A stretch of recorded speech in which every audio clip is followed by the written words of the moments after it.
Hello అందరికీ welcome back to my channel. ఈ వీడియోలో క్వాడ్రాటిక్ ఈక్వేషన్ సమ్స్ అనేది ఎక్స్ప్లెయిన్ చేస్తాను.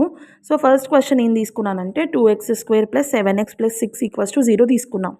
ఇప్పుడు ఫస్ట్ మనం ఏం చేయాలి, x² కోఎఫిషియంట్ ఇంకా కాన్స్టెంట్ని మల్టిప్లై చేసి దాని యొక్క పాసిబుల్ వాల్యూస్ తోటి యాడ్ చేసినా సబ్ట్రాక్ట్ చేసినా 7x అనేది రావాలి. సో ఇప్పుడు ఏంటి, ఇక్కడ 2 6 12. సపోజ్ మనం 2 6 12 తీసుకున్నాం, 12 కదా, 2 × 6 2 6 12 కదా, 2 + 2 ఏమవుతుంది 8 అవుతుంది. సో 7 రాదు. నెక్స్ట్ 4 3 12 తీసుకోండి, 4x + 3x ఎంత 7x కదా, ఇది పాసిబుల్ అవుతుంది.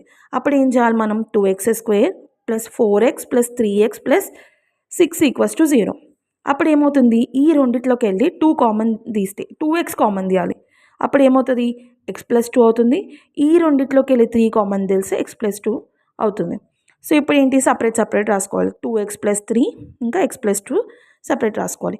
అప్పుడు ఏమవుతుంది, 2x + 3 = 0 అవుతే ఇప్పుడు +3 అటు సైడ్ వెళ్తే ఏమవుతుంది, -3 అవుతుంది కదా. సో 2x = -3 అవుతుంది, x = -3/2 అవుతుంది. ఇప్పుడు నెక్స్ట్ ఇంకోటి ఏంటి, x + 2 = 0 కదా, ఇంకోటి +2 ఇటు సైడ్ వెళ్తే ఏమవుతుంది -2, x = -2. సో x వాల్యూస్ వచ్చేసి -3/2, -2. ఇవి ఆన్సర్.